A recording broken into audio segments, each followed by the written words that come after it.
difficulties, go ahead and text me right now. I do want to get started here pretty quick, but go ahead and text me and see if I can help you if you're having any problems. I'm just going to put my cell phone number up here. Hopefully it wasn't too hard getting in. Sometimes, you know, technology can be a little anxiety provoking, ironically enough.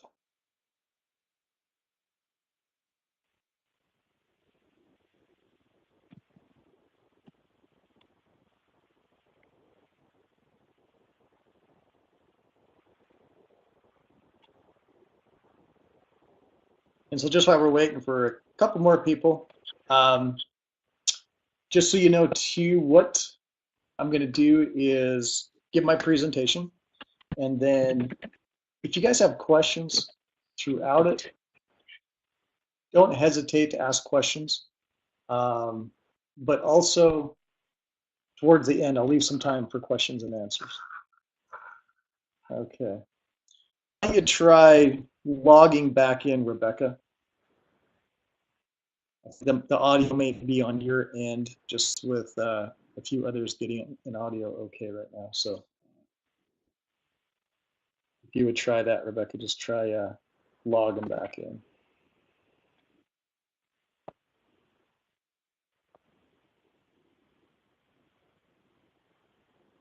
Now as well, I might have the audio on for you guys. Bernadette, would you mind just talking and see if I hear you?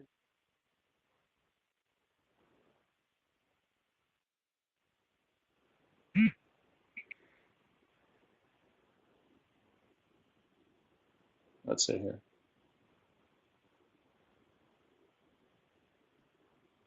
Okay, I've enabled audio.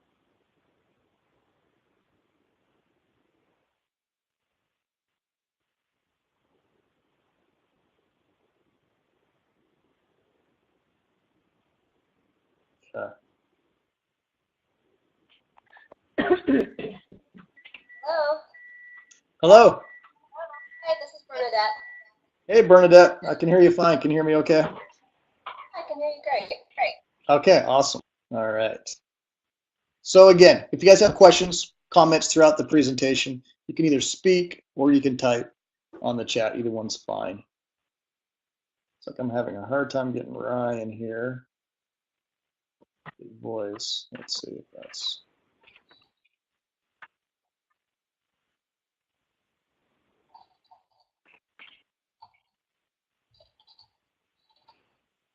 Okay. All right. Well, let's go ahead and get started.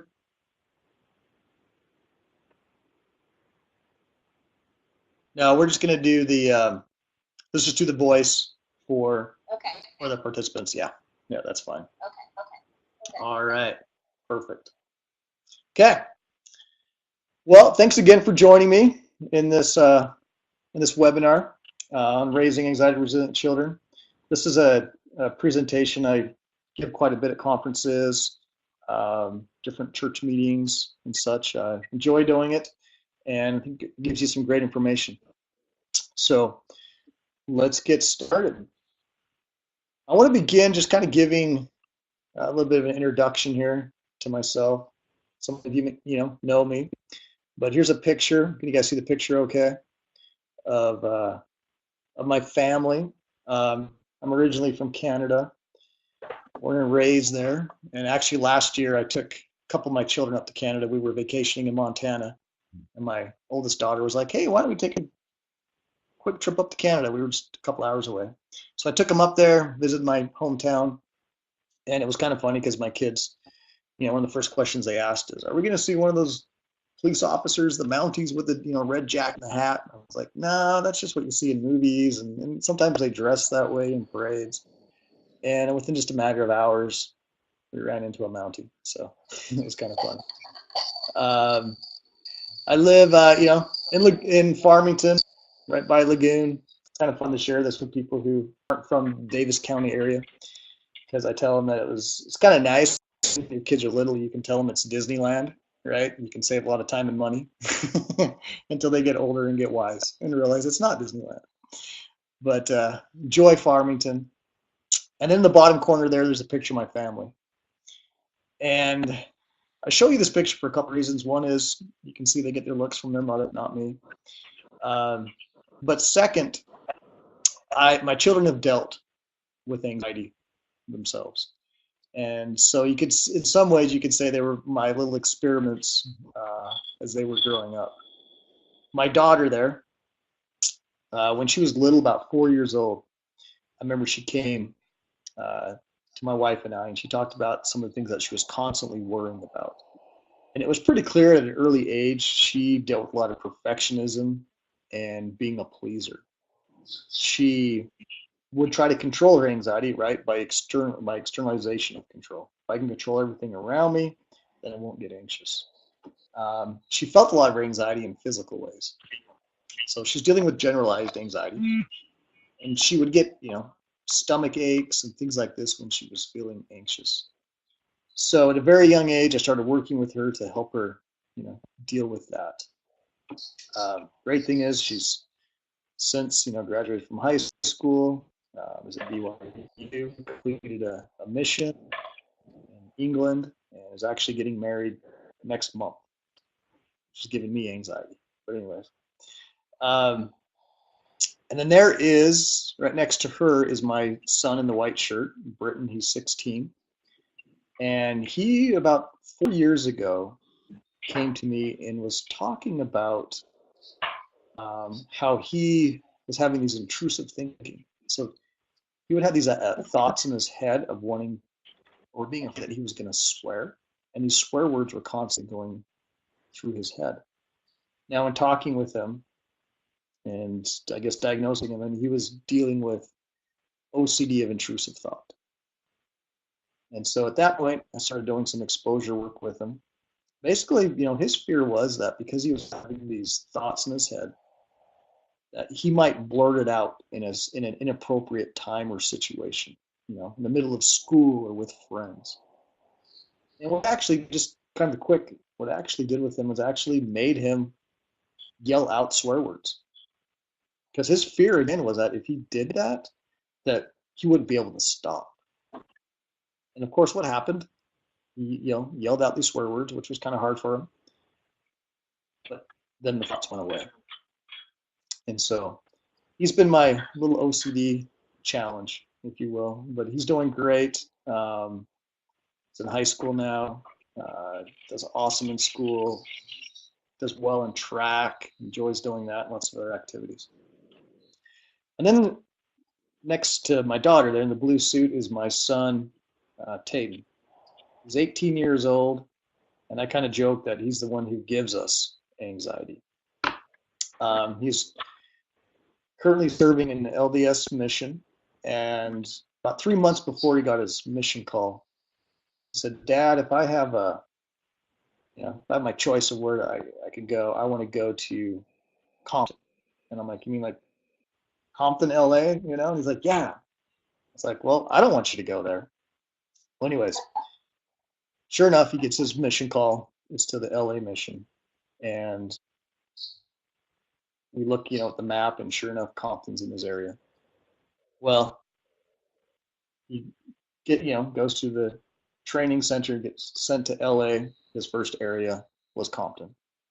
So again, he gives us anxiety, but he's dealt with a lot of social anxiety, which has been obviously a challenge for him being on his mission, having to talk to people, and that worry and that fear of people's judgment and rejection of him.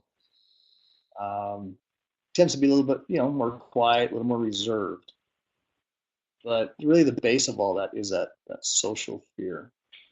And so with him, he was the kid who I'd always make him order his food at restaurants. And then I would make him actually, at times get a different order or say something was wrong with the order. So he had to actually say things that, again, that would bring on a greater fear of people being upset with him or rejecting him. And that was a great exposure for him to see that people at the end of the day don't really care and they're okay, and to get past some of that feeling of rejection. And then I have my little guy there, Shaw. He is 10 years old, and I see some of the generalized anxiety with him. but again, working with him at a very young age to help him move through this. So I share this with you just so you know that, you know, I obviously deal with this professionally, but have personally as well, and enjoyed being able to help my children, you know, become anxiety resilient. So I want to share with you a little bit about my story. And I share this picture for a couple of reasons. One is this is a picture of me literally just a couple months before my world kind of fell apart. And this is me with my now wife. We were just dating at the time this picture was taken, and we were both at BYU. I also joke, I share this picture as well because I want to show off that wonderful hair I once had. And one day, you know, I hope to have it again. So, but I was, you know, this picture was taken, I think I was 22 years old, as I mentioned, at school at BYU. But let me take you back quite a few years. When I was 14 years old, I was playing baseball in an all-day tournament. And during this game, I blacked out. I passed out. Now, it probably was just, oh, sorry, what's that? Oh, but I had a question. So I passed out and kind of came to in the dugout. One of my friend's fathers was there. He's a doctor, and he was actually kind of attending to me, and I just figured I probably was just a little dehydrated, a little bit worn out. And during this, when I came out of the passing out, the blacking out, I had my first panic attack. And oh, looks like we're having some feedback now.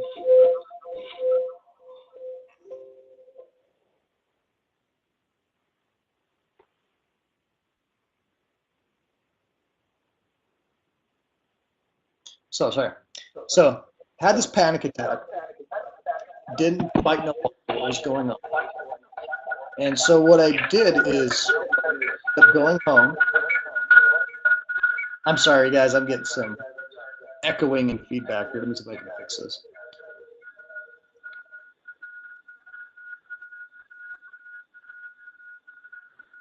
Well, let's see here.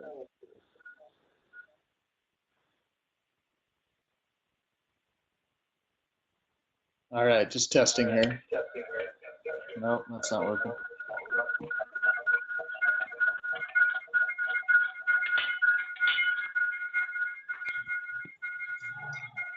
Let me try taking off the mic here.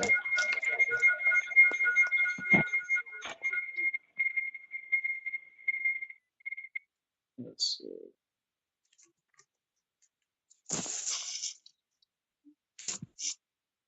Okay, I'm going to turn off everybody's microphones. See if that makes a difference. Okay, I'm not hearing the feedback now. Is anybody else hearing the feedback? Clear? Okay, good. I think it was just having your guys' microphones on. All right, sorry. All right, so I'll continue. So during, so it came to from this blacking out, and it was interesting because I again had this panic attack. Thought it was just related to the blacking out. Went home, rested, felt okay, felt a little weird that day.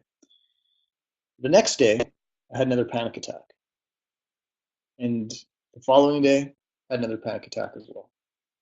So this continued for a couple of weeks, and at times I'd even have 2 or 3 of these panic attacks, which again, panic attack, just this high, intense feeling of anxiety.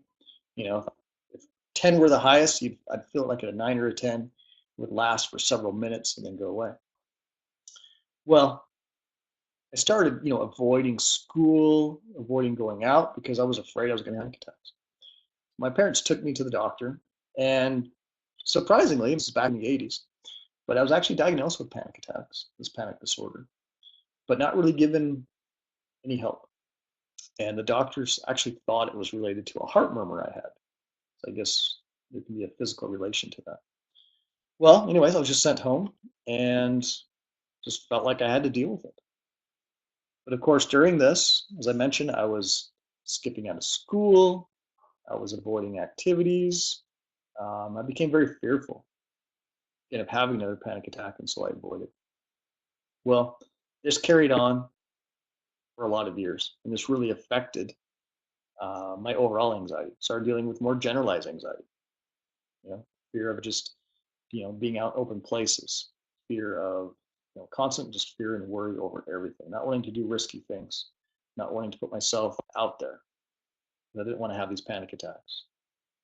Well, fast forward again to this picture, 22 years old, and here I am, I'm at school, but unfortunately, I was avoiding classes, I was avoiding taking tests, and dealing with a lot of stress and anxiety, and ended up getting kicked out of BYU.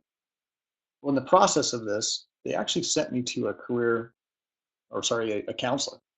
And part of it was doing some career counseling because they wanted to kind of help me and see what was going on. Um, and during this process, I realized that a couple of things. One was that, the current program I was in of accounting wasn't what I wanted to do, and realized that I really did want to help people. At the same point too, I realized, more about what my anxiety was about. Counselor described all the different things I was dealing with my anxiety, the different types of anxiety. So I got more of an education understanding. I didn't have to live with this. At that point, I started getting help. Started learning some techniques, doing some cognitive behavioral therapy, and at this point, started getting better. Unfortunately, it was too late, I guess, with school. Here I was living literally across from BYU and having to commute all the way to the U of U because I'd been kicked out of school. But one of those situations where, too, this failure was probably one of the best things for me because it led me to an understanding, made me realize what I really wanted. And ever since then, I've had a passion with helping people overcome their anxiety and depression.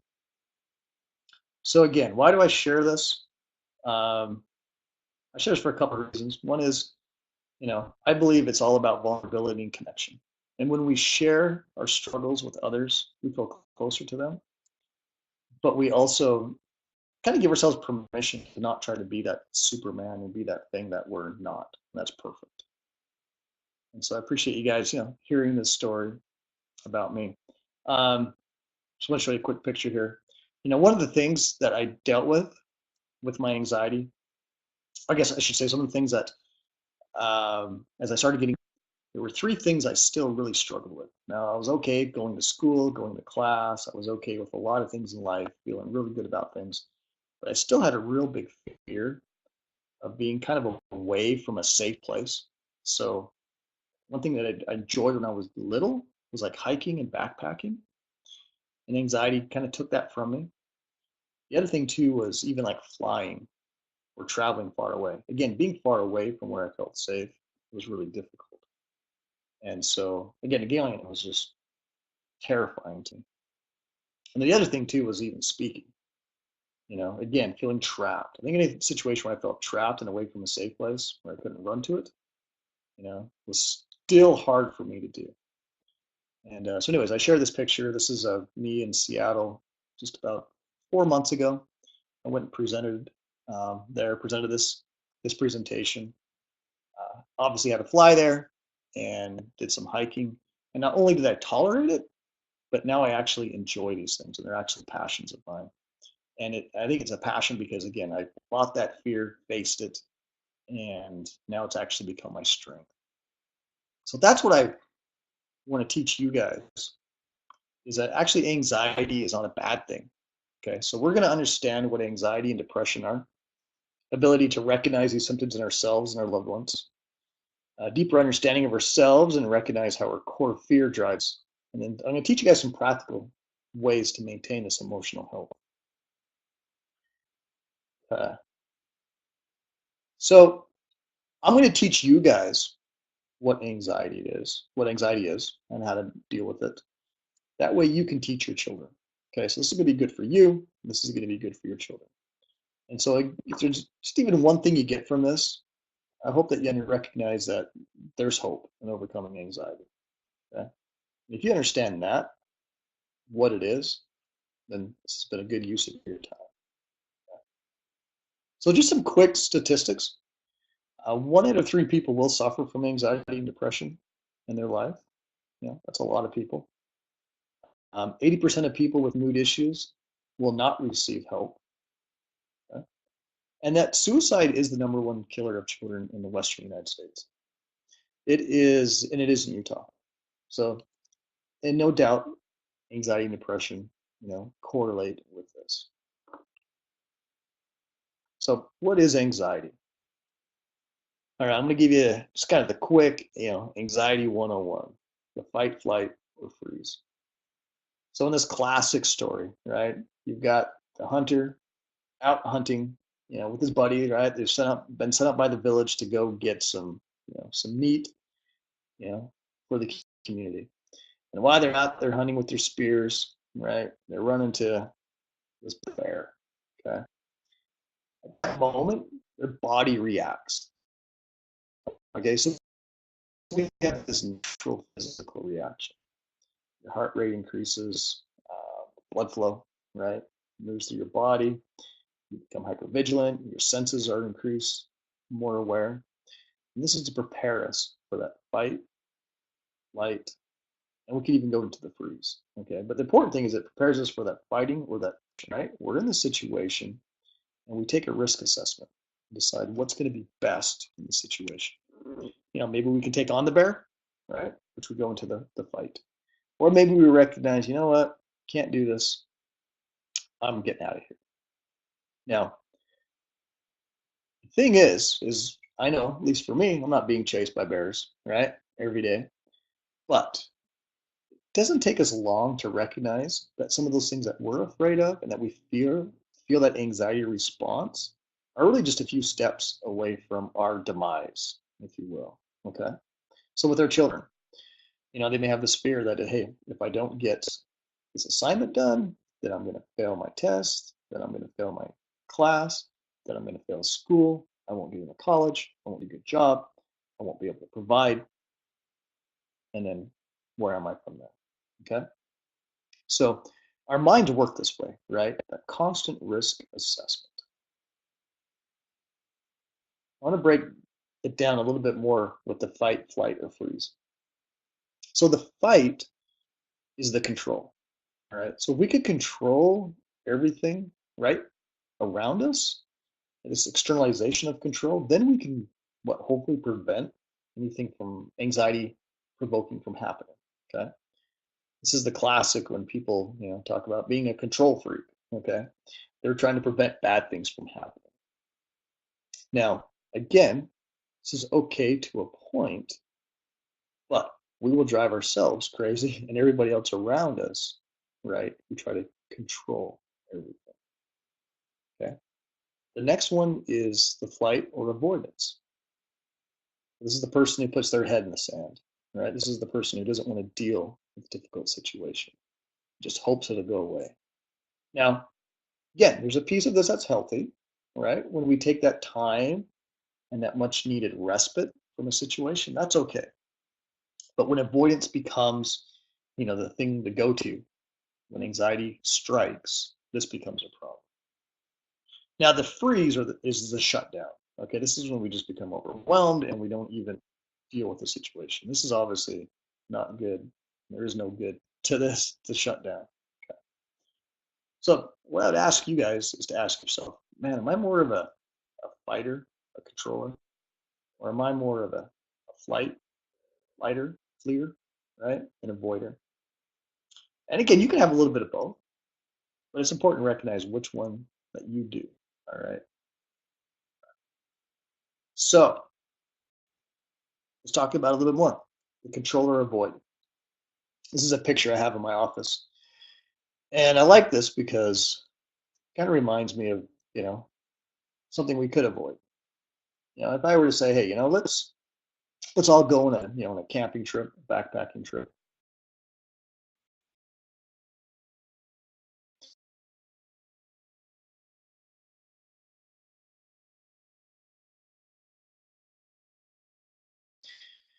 But here's the catch.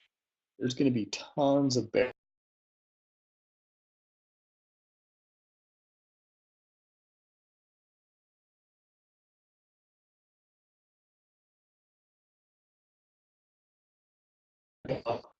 Beforehand and try to get rid of all the bears or try to get all the bears, right? What's the reality of that, right? It's impossible, okay? All right.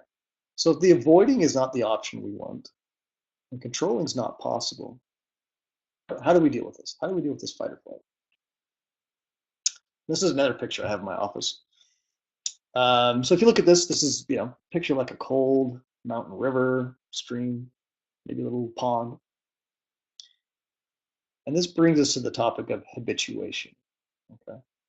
So I want you guys to think about a time when you jumped into a cold lake or a cold ocean, or maybe even just that cold pool, right, at the hotel. All your kids are like, hey, come on in. And you know it's cold, okay? Well, when you first go in, it's painful. Like you feel it. I mean, it hurts. Maybe you're wading in and it slowly just kind of works up your body and it's like, oh, this is really bad. Well, as you eventually, get up to your chest and you just kind of push in and you sit in the water, what happens? You start feeling a little bit warmer, okay? Now, is this because the water's gotten warmer? No. This is called habituation, right, to the situation.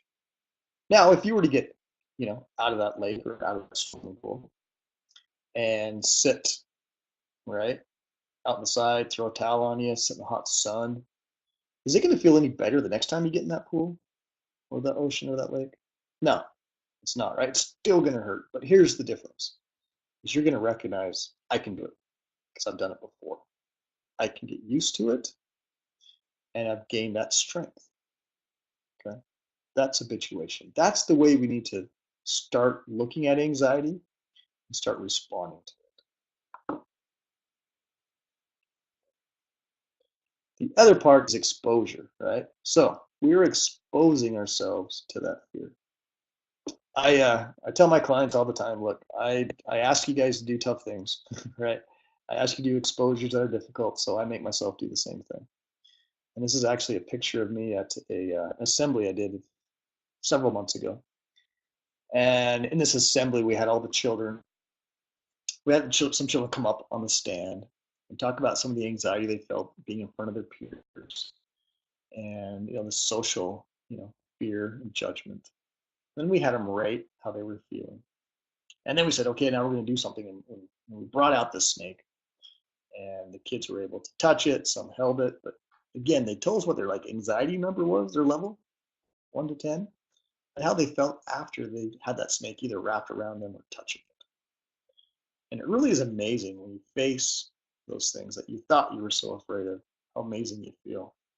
So anyway, this is a picture of me. I thought before this point I was afraid of snakes. And anyways, after this assembly, snake handlers who brought the snake for the assembly were like, hey, Jeff, you want to touch the snake? I'm like, yeah, sure. And I touched it. That was like the first time I touched the snake.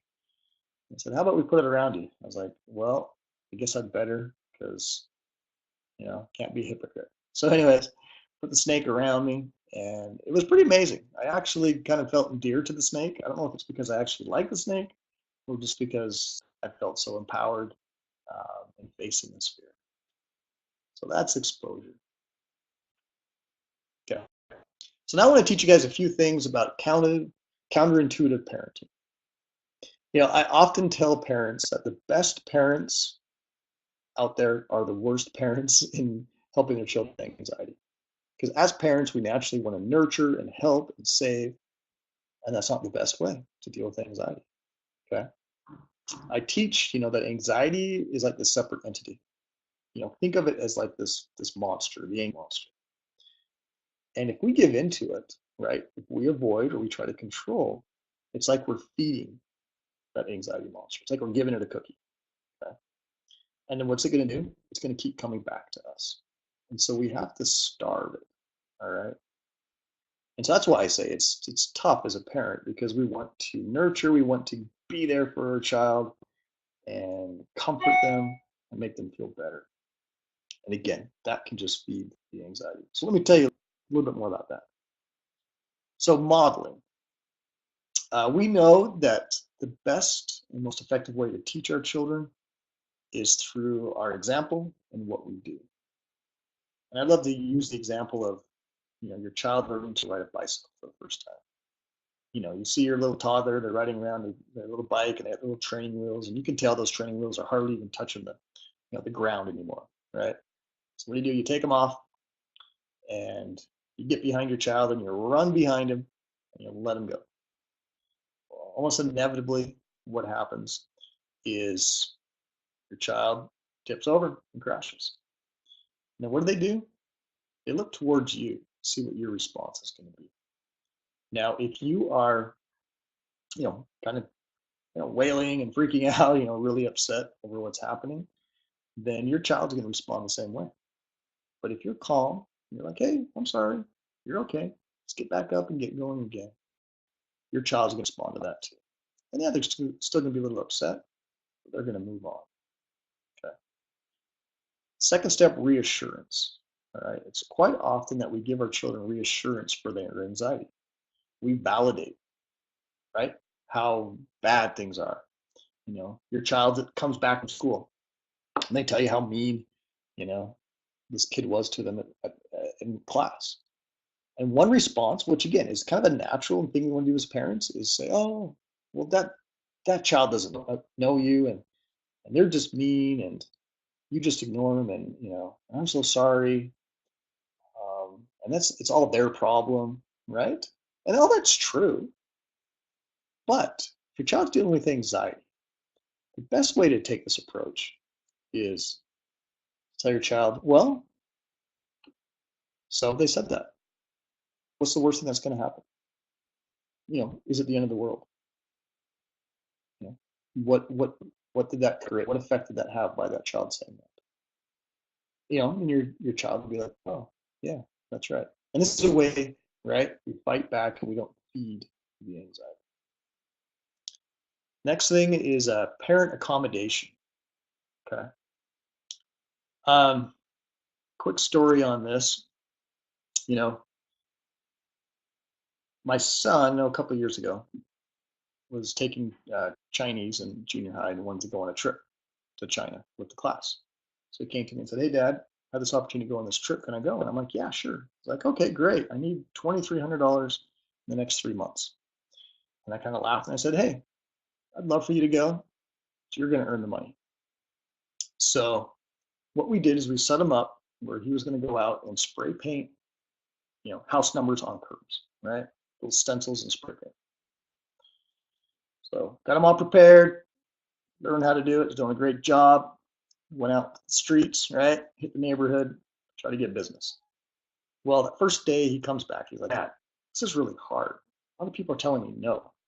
And I'm like, okay, I'm sure that's happening. Well, can I have you do something? He's like, yeah, sure. When you go out tomorrow, I want you to go and count how many times people say no before you get a yes. It's like, all right. Comes back the next day.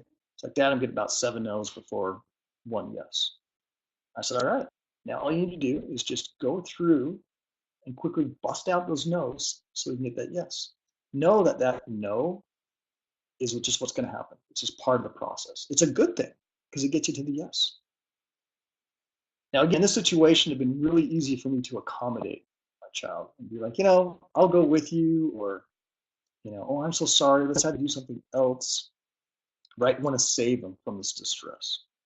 But instead, have them go out, experiment with the no's. Again, found out that, 1 yes to 7 no's, and he came back the next day and was like, Dad, it was so much easier. I kind of made it a game. Okay. So these are some of the concepts you can use when working with your child through difficult situations. Right? Just make it a game. It's just part of life. Failure is a part of life. Accept it. We feel a lot of anxiety again when we try to control and prevent failure, and that's not the approach. The approach is to feel it and to know it's not the end of the world, and that it actually gets you to what you want. The last piece here is this life interfering behaviors. What I want you to understand too, that as you help and work with your child on dealing with their anxiety, these will increase. or probably currently having them if they're having anxiety. And what this is how they communicate and how they deal with their emotions, right? And so these behaviors they're having, so they're acting out a little bit more, a little more ornery, a little more mouthy, or they're struggling to be organized. Again, they're avoiding, they're not staying on top of their work, they're fighting with their siblings more, they're being more argumentative. Recognize that these are all things that are happening that you've got to deal with, right? Maybe he's refusing to go to school. You've got to deal with that before you can deal with anxiety, because they're trying to create the smoke screen distraction. They're trying to create these behaviors and problems to interfere, right, with the work they need to do to get past their anxiety. Because as a child, they're not going to come to you and say, oh, mom and dad, I'm so struggling with anxiety. I want to do things to try to distract and avoid you from helping me. And that's why I am being mean to little Johnny, right? They're not going to say it to you. They're going to show it to you in their behaviors, in their actions. Okay, so that's counterintuitive parenting. Okay, so real quick, before we go on, I do want to touch on the different types of anxiety. You know, I like this presentation to kind of be anxiety 101, and I want to make sure that all of you understand what the different types are. Okay, panic attacks, as I mentioned, that's what I experienced. That is like basically anxiety, again, at the highest level, volume turned way up. It usually doesn't, a panic attack usually doesn't last more than a few minutes, okay? Maybe upwards to 8 or so, or 12 minutes. But if it's beyond that, it's not a panic attack. Okay, and again, that is that automatic response. That is that intense physical feeling of anxiety. It's also these beliefs that you could be dying, like you're having a heart attack right now. That's panic attacks. Not necessarily something that's a trigger that you're aware of. It can be a subconscious trigger, but it doesn't have to be, oh, some upsetting thing happened at school, and therefore a panic attack ensues.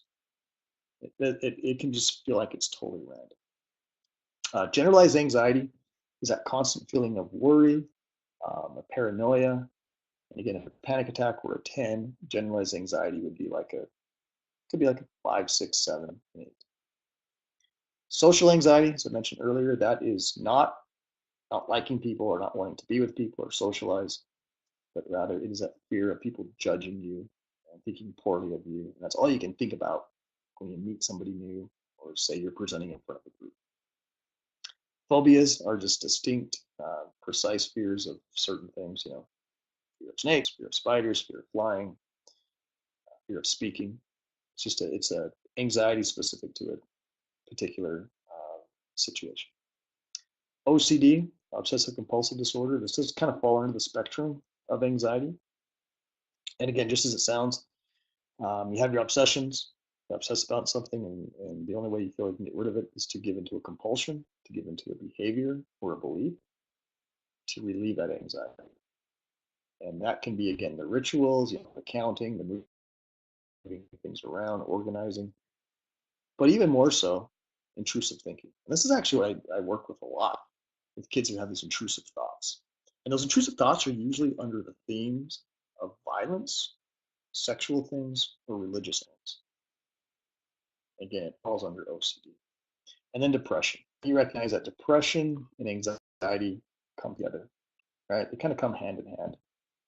I often compare them to like tag team wrestlers, right? Sometimes they're, one's whomping you, anxiety's hitting you hard, and so then you, again, avoid, you're not doing what you're supposed to. And then what happens is then you're missing out. You start feeling depressed. So depression comes in, starts whomping on you. And they can kind of interchange, and they can also hit you, play dirty and hit you at the same time. All right. So let me tell you a little bit about typical traits of people who deal with anxiety and depression. I was once at a training, and the doctor who was training us had everybody raise their hands and said, everybody raise their hands here who feel that they are nice, kind people. And I'd say 90% of people raise their hands. I said, okay, keep your hands up. Now, keep your hands up if you deal with anxiety and depression. And the majority of those people kept their hands up. That's a very common thing, okay? Kind, nice people deal with anxiety and depression. Why? Because they don't always advocate and take care of themselves. They worry about everybody else, okay? And they're not always good, at times being selfish to meet their own needs. They often also feel the weight of the world. They, kind of feel the heaviness, when terrible things are happening, school shootings and things like this, it affects them deeply. So they feel things strong. Can be a pleaser, right? If everybody just likes me and I'm okay, and everybody's okay with me, then I can be okay with myself, right? That perfectionism. So the pleaser and the perfectionist, right? All under that control. If I can do everything, okay, then everybody will like me. Or again, I can prevent bad things from happening. I can be on top of everything and then I don't have anything to worry about. Empathy, controlling, they're very insightful individuals, recognize and are constantly interpreting their own emotions and picking up on the emotions of others. Okay? And also very physically aware. I often find that people with anxiety, can tell like days before they get sick that they're getting sick. Now, I like to compare these traits to kind of like being a superhero, all right? That, with these, it's such an amazing thing. I mean, we can learn to use these traits for good, right? And not ways to destroy ourselves. It's amazing, right? Look at those traits. I mean, they're great qualities to have, to relate to people, to work with people, to understand, and feel great about things. Okay. All right. So now we know all the good stuff about anxiety. What do we do about this? How do we fix this? Okay. I want to put this out. If I were to ask people, what are the top 3 ways to fix or maintain their physical health? People are really quick to say, sleep, nutrition, exercise. But when I ask the question, what are the top 3 ways to improve and maintain emotional health? People struggle a little bit more with this. Okay? I often get people saying the same thing. Well, I think, exercise, sleep, nutrition, which is true. That's a good way to maintain emotional health. But we're just not taught, right? I mean, I'd ask you guys, right? Did any of you learn, how to deal with your emotional health when you were in elementary school? Did you take a class when you were in junior high or even one in college? We just don't teach it. So I've kind of come up with some of the basics, of emotional health. And the meat and potatoes, like the ABCs and 1, 2, 3s, it's being able to process feelings. Okay. So let me go through this with you. And this is going to sound very kind of elementary and simple, and it really is, and that's the good thing. But I'm going to throw in a couple little tweaks here that are important. And the great thing about it is it basically gives you permission to be, okay, here's the steps. If I'm doing this, if I'm teaching this to my children and teaching them how to do this, then I can feel good as a parent that I've taught my kids how to share their emotions, right? And who doesn't want to feel good about that? So the first step is what? Help your child identify what they're feeling. And I often say, grab your phone, right? Look at all those emoji cons, okay? And use that as an example of all the types of feelings you can feel. Now, the tricky thing too is we can feel several emotions at the same time. And then we want to kind of give up trying to figure out what we're feeling. But it's important that you continue to try to figure out what it is you're feeling. But if you can't, here's the awesome thing. You can move on. All right? Don't have to get hung up on trying to figure out what it is. Because again, a lot of times you can be feeling a whole bunch of different emotions. So you move on to the why. Again, if you know the what, why is going to be a whole lot easier to recognize. Now, again, if you don't know the what, then you probably don't know the why. And guess what? You can move on to the next step. Don't get hung up on this, all right? Here's the important part, and that is the how. Okay. How do we deal with these feelings? How do we deal with these emotions? This is the coping skills, okay? So teach your children to use coping skills. Give them the analogy of like a tool belt or like Batman's utility belt, right? We have different tools for different, weapons on our utility belt for different situations. Now, I always say pick things that are in the physical, pick things that are in the interpersonal, right? Relationships that are creative, art, music, okay? Can be spiritual. Pick different things in different areas of one's life. And then pick the things that and help your kids recognize those things that they do naturally. We often hear, when we talk about coping skills, we often hear breathe deeply, do breathing exercises, visualization, right? Go to your happy place, okay? Count back from 10. And those are actually really good. The key is that we have to use them. So what you want to do is watch your child. If your child, when they get angry, their breathing really changes, then that's a great thing to do, is to teach them how to breathe appropriately. If you find that your child's really good at kind of daydreaming, okay, then teach them to visualize, right, when feeling strong emotions. But again, teach them that their activities, playing basketball, dance, jumping on the trampoline, reading, drawing, that those are coping skills. And start making it intentional, all right? So when your child's feeling things very strongly, okay, so what's the feeling? I'm angry. Why? I'm angry because, Jordan at school was really mean to me, okay? So how are you going to deal with it? Well, I'm going to go jump on the trampoline and tell myself I'm jumping on the trampoline to let that anger go. Okay. And then the last step is to let it go. We need to recognize that feelings are given to us for a reason, and that reason is to help us move on. Okay. That reason is it's like this signal that we need to do something, and once we've done it, move on. Now, of course, this is a life work, right? As parents, we're working on this all the time, and that's okay. There's the steps to processing feelings, to sharing emotions. I want to go over this really quick. Kids, when you talk to them about feelings, they all classically go to, well, the feeling words of anger, sad, or happy.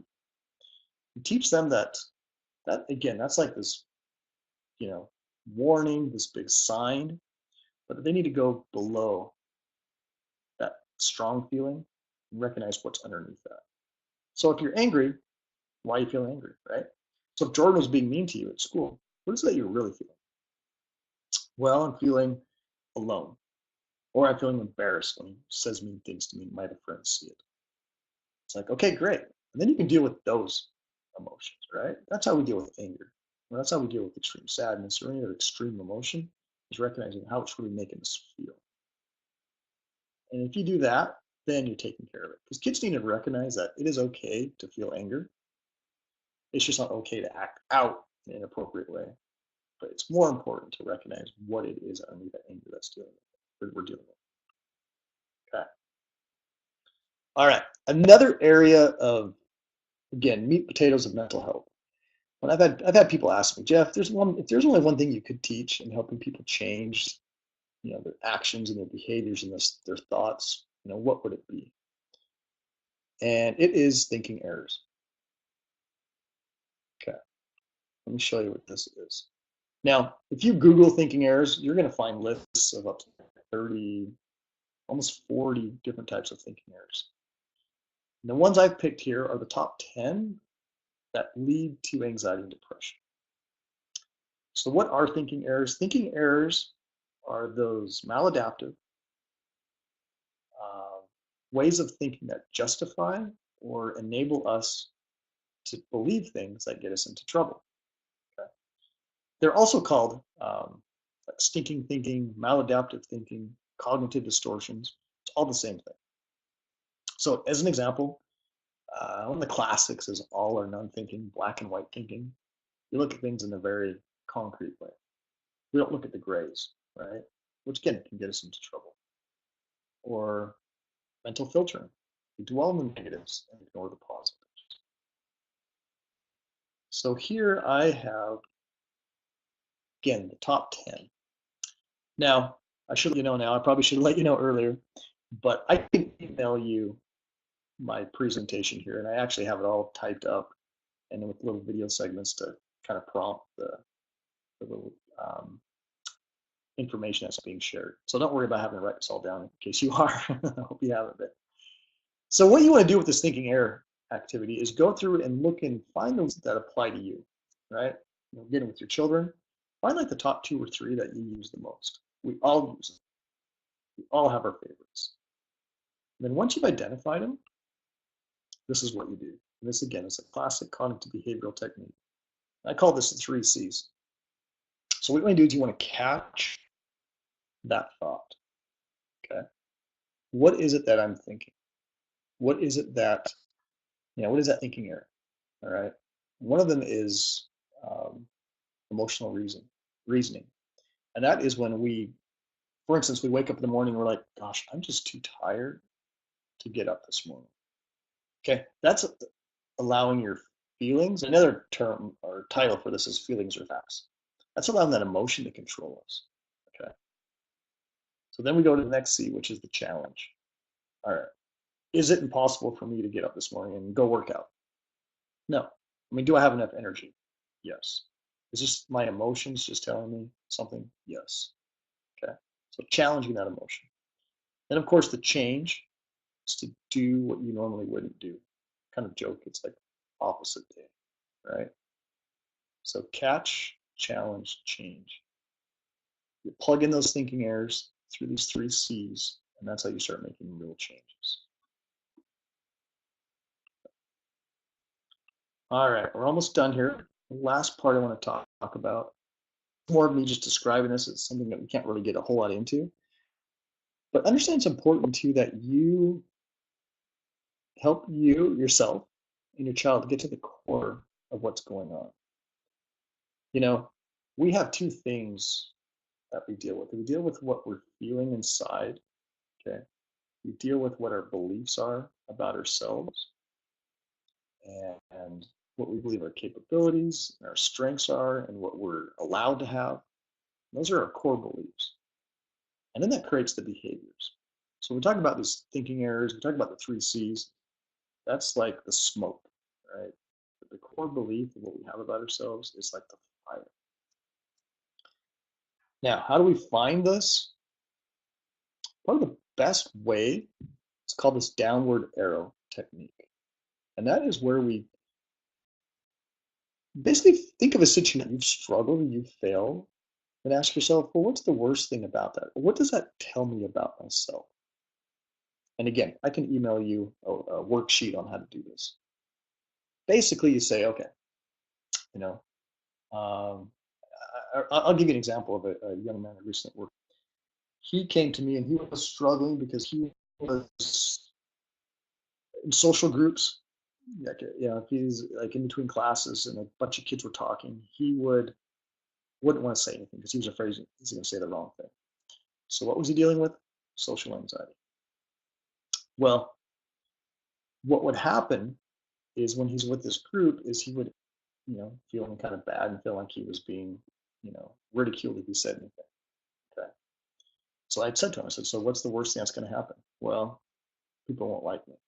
Okay. Well, first of all, he said, I'm going to say something stupid. And then what would happen? People won't like me. Then they'll reject me. I said, okay. And then if they reject you, then what? Then I'm going to be alone. And that's a common core fear, core belief. All right. Now, that feeling alone, again, it can drive you for the positive or the negative. All right. This fear of being alone may make us try, right, really hard to be a good friend, do all these great things so we're not alone. But we can also self-sabotage. But anyways, so I said to him, I said, okay, so when you're in those situations and you're not talking with your friends, what do? He says, well, I leave the group. Where do you go? I usually go hang out by myself. And I said, oh, so then you're alone. He's like, oh yeah, wow. Okay. That's that self-sabotage, right? So this is why it's important to understand what those core beliefs and core issues are that we have. And some of the common ones here are like fear of failing, deserving, fear of success, or acceptance. Okay. Well, that is all the material that I wanted to present today.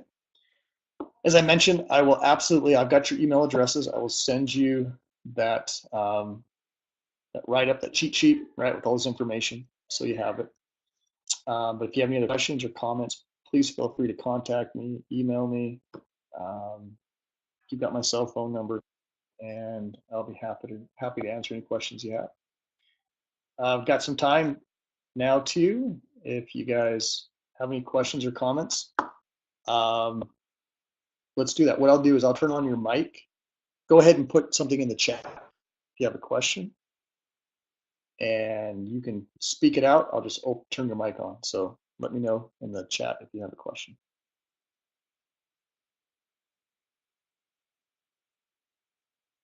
And yes, I'll be sure to send you guys all that email. Do appreciate your time. Also, too, one thing real quick while I have you guys, if you're not following me on Facebook or Instagram, do, because that's where I'm pretty good about putting out the announcements of these webinars. And I've got a couple more that I'm preparing to present on other areas of anxiety. So be sure to follow me. That way you can get notification, right, of these webinars. Okay. Any questions? If not, I'll let you guys go. Oh, we got one here for Rachel. I'm going to put you on. Just turning your mic on, Rachel.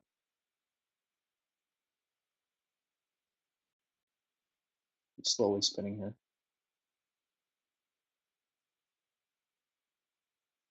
Here, I'll start answering it while it's. Okay, so Rachel, of course, asked the question, how do you help someone if you're having an anxiety attack and so is your husband and your son all at the same time? Wow, that's a lot. Here's kind of the crazy thing with panic attacks, all right? As I think I mentioned, panic attacks, oh, just 1 second.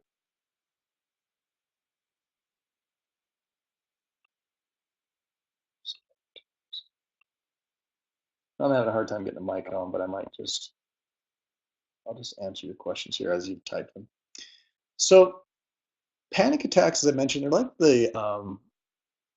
the pain of mental health. Okay, so if you think about it, like if you had a knee that was really hurting, your knee's basically telling you, hey, look, I need some attention here.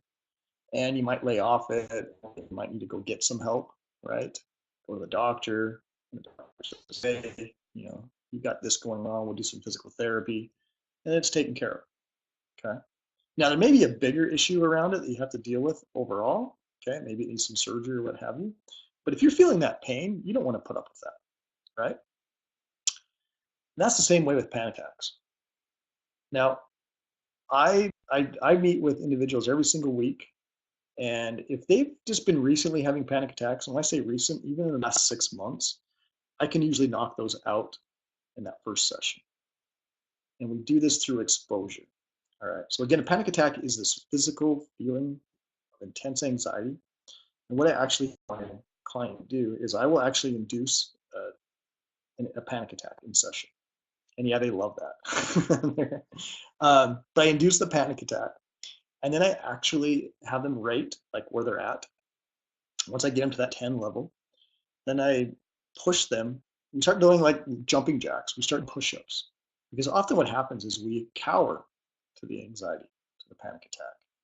And we're afraid, like we want to just calm ourselves down. But if we push back physically, and while they're doing this, I say, okay, you're having a panic attack, you're pushing yourself physically, so at any moment now, you are definitely going to pass out, right? Any moment now, you're going to have a heart attack and die. At that point, they usually start laughing because they realize that's not happening. And so that 10 quickly goes down to like a 5, 6, or 5, 4, 3, 2, and it's gone. And literally every week, I probably meet with at least 2 or 3 people dealing with this. I do this exercise with them. And of course, we have to work through the rest of the anxiety. But while they've been having panic attacks almost daily for weeks, they no longer have. So the truth is, that's the best way to deal with a panic attack. I hope that helps answer your question, Rachel. Now, again, panic attack being very different from generalized anxiety. Okay. Yeah, so Michelle asks, what language is important for me to avoid when I'm experiencing my kids acting out? That's a good question. I think it's important that we distinguish between the behavior and the child, right? And so So you're going to describe to them the behavior that they're doing, and the behavior that you want them to see.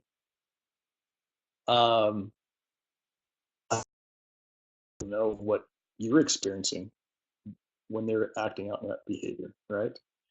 But then also, again, just letting them know, hey, you're choosing this behavior. This is what I want you to do, and this is how I think you'll feel if you do this instead. And then again, always following with consequences. And again, give your kids consequences that you're going to follow through with.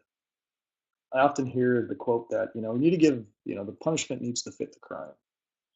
Well, it kind of does, but the reality, they've done studies that have shown that as long as a child's is interrupted in what they're doing as a consequence, that'll actually teach them to do different behaviors. Okay, because there's nothing worse too than giving your children a consequence that you're not going to follow through with, because you lose total credibility and it teaches them to be more manipulative. So I hope that answers your question, Michelle. Rachel asked, Rachel just mentioned 3 out of 4 of my family have issues. That's a lot, and anxiety, right, runs in families. And that's pretty, that's pretty common. Again, I hope that this helps you recognize that, hey, there is hope, and that your children too and your family members are probably, again, awesome, wonderful people that do recognize that this is like a superpower they have that they need to learn to hone. And again, it's important when you work with your children to, again, not to reassure, not to accommodate, and help them feel strong, and help them, again, visualize anxiety as like this, I call it the anxiety monster, right? And we're doing this because we're not going to feed it. We're going to starve it. It's like the bully on the playground, right? Bully comes for your ball. You don't want to, if you give it to them, they're going to keep coming back to you. So we got to push back. Now, what happens when you push back initially? Things get worse at the beginning, right? They do. That's why we don't want to do it. That's why we want to face it. But eventually that bully is going to go away and go bother somebody else. And that's what we're working towards. Okay. All right. Well, again, if you guys have any questions, you've got my contact information. Something that I actually do this every day at noon. I leave an open hour for people to call in, and I get calls from people all over the country, actually, asking questions about anxiety. So know that if you guys call during that time, you can probably get through and chat with me. But please contact me with any questions, concerns, any thoughts, anything. I'm open, right, to that communication, and I would love to help you. So call me, text me, email me, and be in touch. I appreciate this, and if you enjoyed this, please let your friends and family know. I do this every 2nd and 4th Tuesday of the month. And as I mentioned to you, I'm also going to be doing some new ones. So get on Facebook, my All Things Anxiety Facebook account or Instagram, and that way you can keep in contact. And I'll also email you guys when I do my next webinar. All right, appreciate it. I appreciate your time, and take care. Have a great day.